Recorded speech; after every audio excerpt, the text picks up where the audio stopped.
अध्याय 45 यूसुफ का अपना परिचय देना।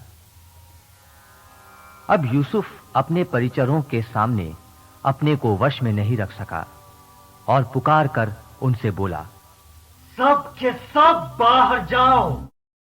तो वहां कोई और व्यक्ति नहीं था जब यूसुफ ने अपने भाइयों को अपना परिचय दिया, किंतु वह इतने जोर से रोने लगा कि मिस्रियों ने उसका रोना सुन लिया और फिरौन के महल में भी इसकी खबर पहुंच गई।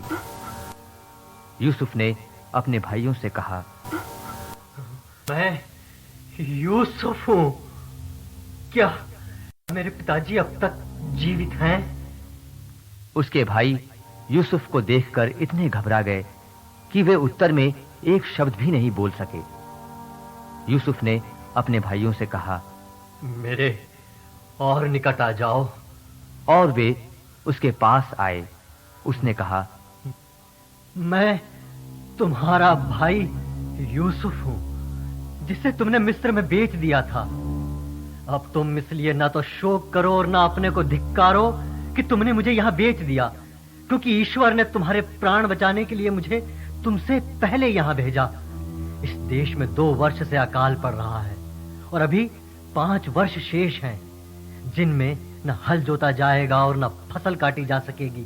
किंतु ईश्वर ने तुम्हारे पहले ही मुझे भेज दिया था, जिससे देश में तुम्हारे लिए अन्न सुरक्षित रहे और बहुत से लोगों के प्राण बच जाएं। तुमने मुझे यहां नहीं भेजा, स्वयं ईश्वर ने भेजा। उसने मुझे फिरौन का पिता, उनके समस्त घर का स्वामी और सारे मिस्र देश का शासक बना दिया। मेरे पिता के पास शीघ्र ही जाकर उनसे कहो कि आपके पुत्र यूसुफ ने यह कहला भेजा है कि ईश्वर ने मुझे सारे मिस्र का शासक बनाया है। मेरे पास तुरंत आइए। आप गोशेन प्रदेश में बस जाएंगे और इस तरह मेरे निकट रहेंगे। आप, आपके पुत्र, आपके पोते, आपकी भेड़ बकरियां, आपकी गायें और आपका सब कुछ, मैं वहां आपकी जीविका का प्रबंध कर दूंगा, जिससे अकाल के आगामी 5 वर्षों में न आपको, न आपके परिवार और न आपके साथ रहने वालों को किसी बात की कमी हो। तुम लोग और मेरा भाई बेन्यामीन अपनी आंखों से देख रहे हो कि मैं यूसुफ हूं जो तुमसे बोल रहा है। मिस्र में मेरा सम्मान और तुमने जो कुछ देखा है, इसके विषय में मेरे पिता को बताओ और मेरे पिता को शीघ्र ही ले आओ। फिर वह अपने भाई बेन्यामीन को गले लगाकर रोया और बेन्यामीन भी उसकी छाती से लिपट कर रोया।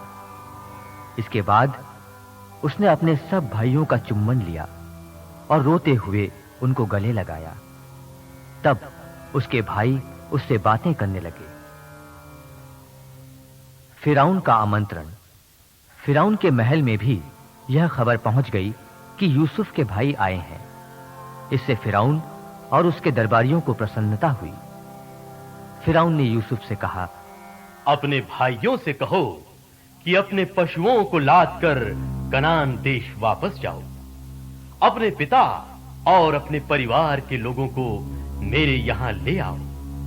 मैं तुम्हें मिस्र देश की अच्छी से अच्छी चीजें दूंगा और तुम्हें देश की अच्छी से अच्छी चीजें खाने को मिलेंगी। उन्हें यह भी आदेश दो कि अपने बाल बच्चों और पत्नियों के लिए मिस्र देश से कुछ गाड़ियां लेते जाओ और अपने पिता के साथ आ जाओ। अपने यहां की जायदाद की कोई विशेष चिंता मत करना, क्योंकि मिस्र देश की सभी अच्छी से अच्छी चीजें तुम्हारी ही हैं। भाइयों का स्वदेश गमन। इस्राएल के पुत्रों ने ऐसा ही किया। फिरौन की आज्ञा मिलने पर यूसुफ ने उन्हें गाड़ियां दी और उन्हें रास्ते के लिए रसद भी दिया। फिर उसने सबको एक-एक नया वस्त्र दिया, परंतु बेन्यामीन को उसने 300 चांदी के शेकेल और 5 नए वस्त्र दिए। उसने अपने पिता के लिए मिस्र की अच्छी से अच्छी चीजों से लदे हुए 10 गधे और अपने पिता की यात्रा के लिए अनाज और रसद से लदी 10 गधियां भेजी। इसके बाद उसने अपने भाइयों को विदा किया।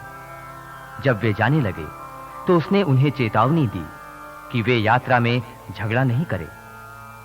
वे मिस्र से चलकर अपने पिता याकूब के पास कनान देश आए। उन्होंने उससे कहा, यूसुफ अब तक जीवित है, वह सारे मिस्र देश का शासक है। यह सुनते ही वह सन्न रह गया और उसे उन पर विश्वास नहीं हुआ। लेकिन जब उन्होंने उससे यूसुफ की सारी बातें कही और जब उसने यूसुफ के द्वारा उसे ले जाने के लिए भेजी हुई गाड़ियां देखी, तब उनके पिता याकूब को ऐसा लगा जैसे उसे फिर से प्राण मिल गए हो। इस्राएल बोल उठा, बस अब विश्वास है कि मेरा पुत्र यूसुफ अब तक जीवित है। मैं जाकर उसे अपने मरने से पहले देखूंगा।